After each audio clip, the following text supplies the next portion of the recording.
Empty your mind. A powerful motivational story for your life. What if I told you that emptying your mind isn't about achieving Zen-like blankness? It's about systematically removing the mental clutter that's physically blocking your brain's highest functions. Your mind holds approximately 70,000 thoughts per day. Neuroscientists estimate that 95% of these are repetitive, the same worries, narratives, and mental loops cycling endlessly. This isn't harmless background noise. This cognitive clutter actively suppresses your prefrontal cortex, hijacks your attention systems, and keeps your brain locked in survival mode rather than thriving mode. This isn't meditation platitude nonsense. This is hard science. Researchers at Harvard, Stanford, and the University of California have documented exactly how mental clutter, rumination, worry, unprocessed thoughts creates measurable cognitive deficits. Brain imaging shows that cluttered minds display reduced activity in regions responsible for creativity, decision-making, and emotional regulation. Ancient Zen masters spoke of emptying the cup and beginner's mind. Taoist philosophers taught wu-wei, effortless action from a clear mind. They understood something profound. A full mind is a limited mind. An empty mind is an infinite mind.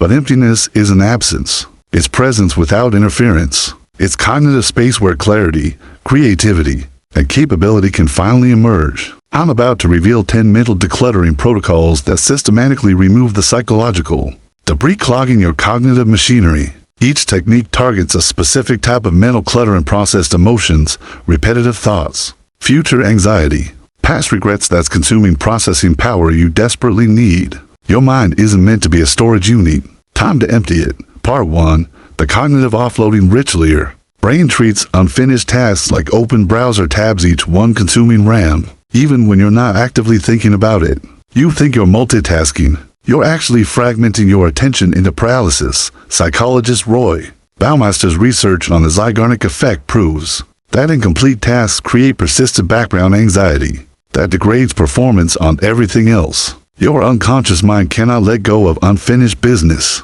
This is technique number 1 out of 10, the cognitive offloading ritual. Every evening, spend exactly 15 minutes performing a brain dump, write continuously without editing every task, worry, idea, and obligation currently in your mental space. Transfer everything onto paper or digital document. Review the list and assign each item to one of 3 categories. Action: schedule it, delegate, assign it, or delete, release it. Repeat this ritual for 30 consecutive nights. Externalizing mental content frees up working memory capacity. Your brain can finally stop using precious cognitive resources to remember things, because they're now safely stored externally. You're converting your mind from a storage system into a processing system. Studies show that writing down worries before exams improves test performance by up to 15%. Offloading mental clutter frees cognitive capacity. Start the nightly brain dump ritual and watch mental clarity emerge as your mind stops functioning as an overloaded filing cabinet. Part 2. The rumination interruption protocol. You think analyzing your problems helps solve them. Repetitive thinking about negative situations. Rumination actually strengthens neural pathways of distress without generating solutions.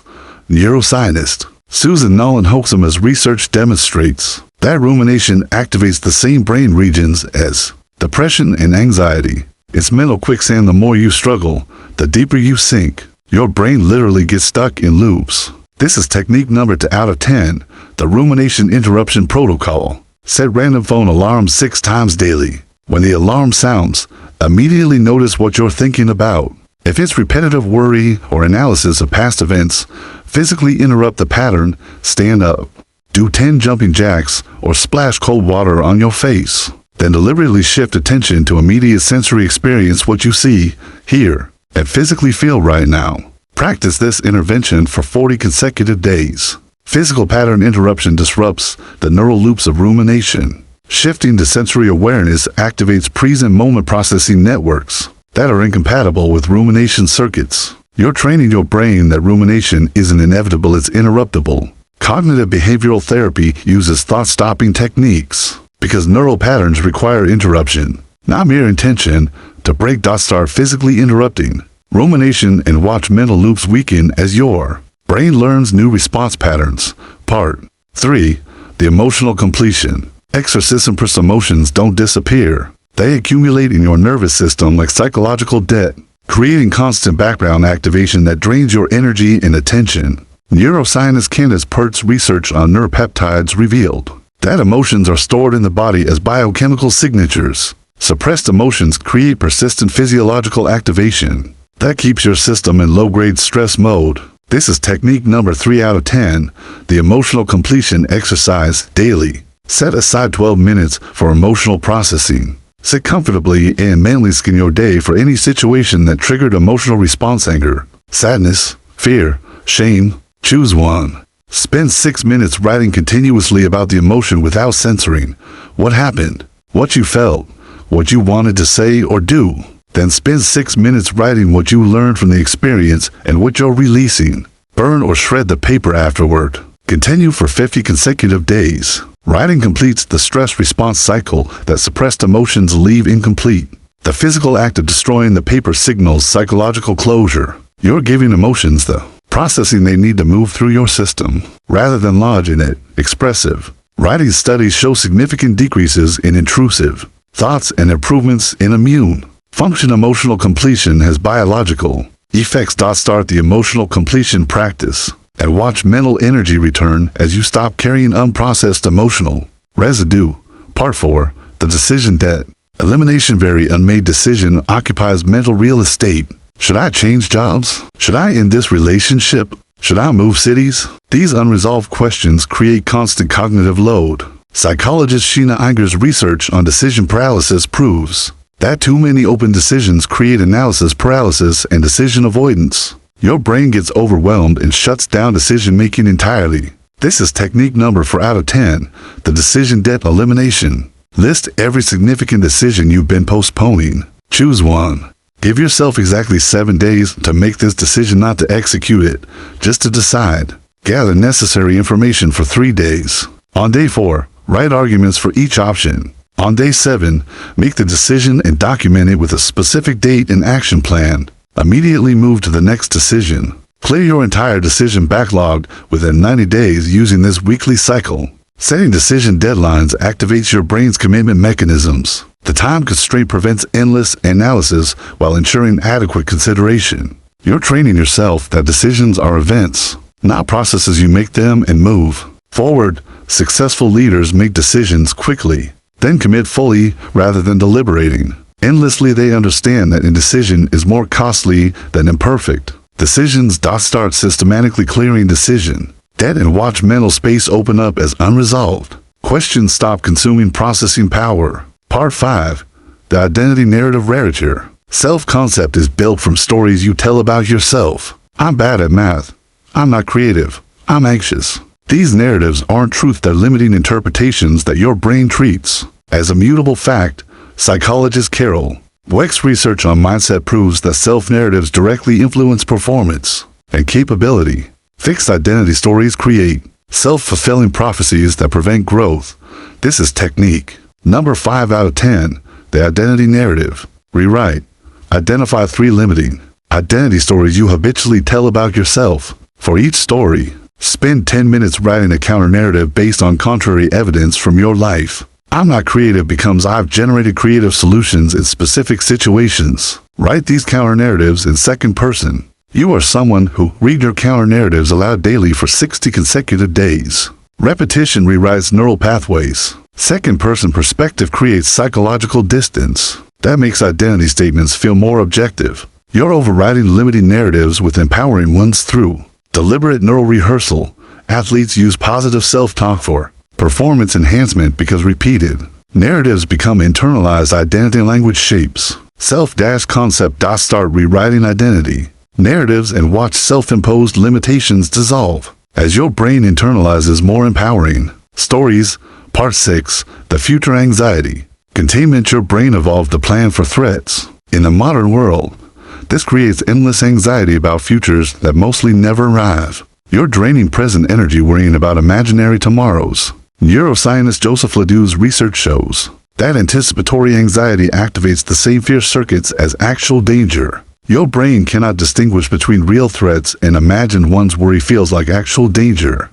This is technique number 6 out of 10, the future anxiety containment. Designate one specific 20-minute window daily as worry time, same time each day. Throughout the day, when future-focused anxiety rises, write it down and tell yourself, I'll address this during worry time. During your designated worry window, review your worry list and for each item write, worst case scenario, most likely scenario, and what I can control. Outside this window, redirect any worry thoughts to present moment activities. Practice for 45 consecutive days. Containing worry to specific times trains your brain that anxiety isn't constant or uncontrollable. The structured analysis during worry time satisfies your brain's planning impulse, while preventing all-day rumination. You're creating boundaries around anxiety, rather than letting it colonize your entire consciousness schedule.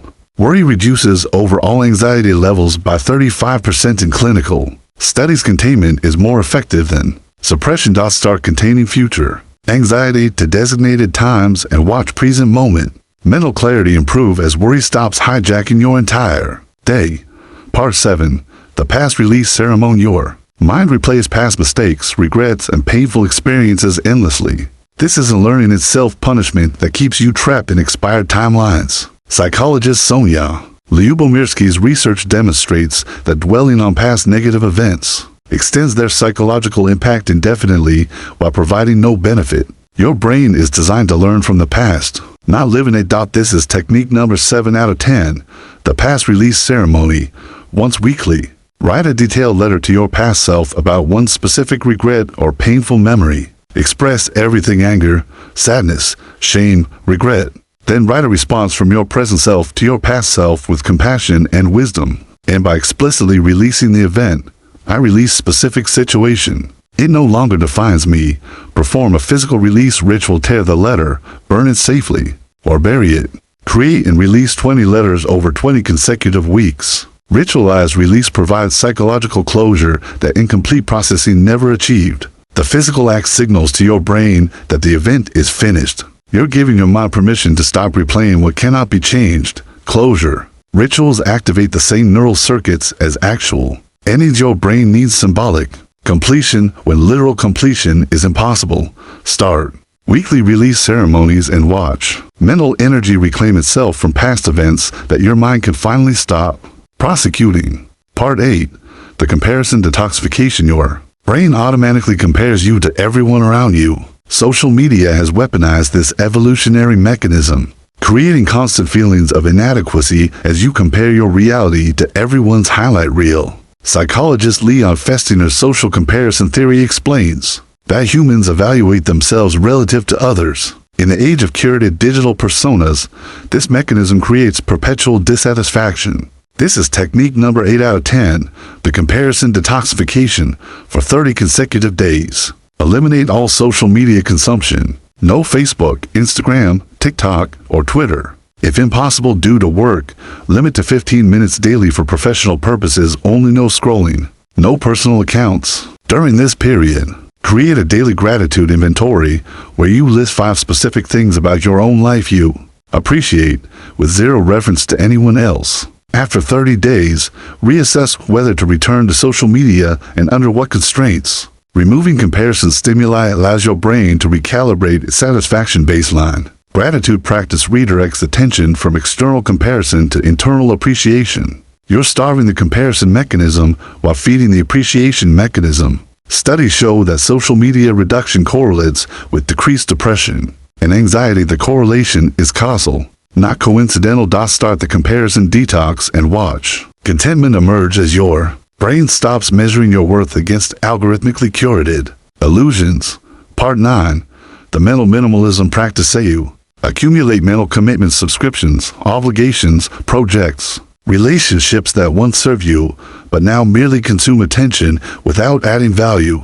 Your mental space is finite. Psychologist Barry Schwartz's research on the paradox of choice demonstrates that too many options and commitments create cognitive overload and reduce satisfaction. Less isn't deprivation, it's liberation. This is technique number 9 out of 10, the mental minimalism practice. Audit every recurring commitment in your life: memberships, subscriptions, social obligations, projects, activities. For each, apply the joy or purpose test. Does this bring genuine joy or serve a clear purpose aligned with your values? If not, create an exit plan. Cancel, decline, or delegate one commitment weekly for 12 consecutive weeks. Document how you'll use the reclaimed time and mental space. Each eliminated commitment returns attention and energy to you. Your brain no longer tracks, remembers, or maintains that obligation. You're creating white space in your calendar and consciousness room for spontaneity, rest, and genuinely meaningful engagement. Minimalists report higher life satisfaction not from what they acquire, but from what they eliminate satisfaction through subtraction, not addition. Start systematically, eliminating low-value commitments, and watch mental freedom expand as obligations contract to what truly matters. Part 10. The present anchoring system. Your mind spends most of its time anywhere except the present moment, planning the future, replaying the past, lost in abstract thought. This isn't thinking, it's mental absence from your own life. Neuroscientist Amishija's research proves that mind-wandering being psychologically absent from present experience correlates with reduced well-being regardless of what you're thinking about.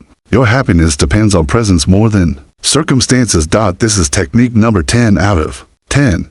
The presence anchoring system. Create 5 presence anchors throughout your day-specific activities where you commit to 100% present moment attention. Morning coffee, one meal, a walk, a conversation, and preparing for sleep.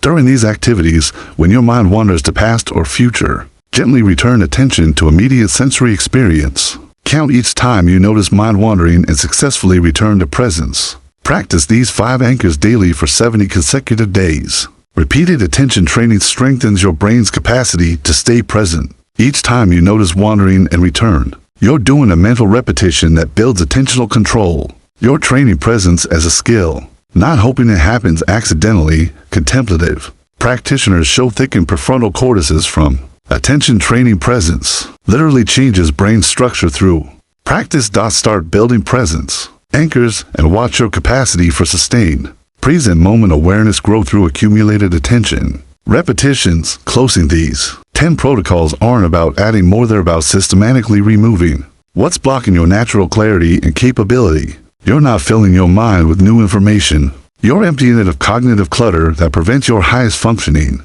The cognitive offloading ritual removes task anxiety. Rumination interruption protocol breaks mental loops. Emotional completion exercise processes unfinished feelings. Decision debt elimination clears unresolved choices. Identity narrative rewrite eliminates limiting stories. Future anxiety containment boundaries worry. Past release ceremony frees you from expired timelines. Comparison detoxification stops external measurement. Mental minimalism practice eliminates low-value obligations. Presence anchoring system trains present moment awareness. Ancient wisdom traditions understood that the cluttered mind is the suffering mind. Zen masters swept temples daily not for cleanliness, but as meditation on mental clearing. Stoics practiced daily reflection to process experiences. They knew that emptiness isn't void, it's capacity. Modern neuroscience confirms what contemplatives discovered. Your brain performs optimally when uncluttered. Creativity, insight, emotional regulation, and decision-making all require cognitive space. Mental clutter isn't neutral, it actively suppresses your potential. Your transformation doesn't start tomorrow or next week. It starts tonight with your first brain dump. It starts the next time you physically interrupt rumination. It starts when you write your first emotional completion letter, the version of you with a clear, empty mind. Creative, decisive, present, and free isn't hiding somewhere distant. That person emerges naturally when you remove the mental debris that's been blocking them. Your future self is waiting in the space you create by emptying what no longer serves you.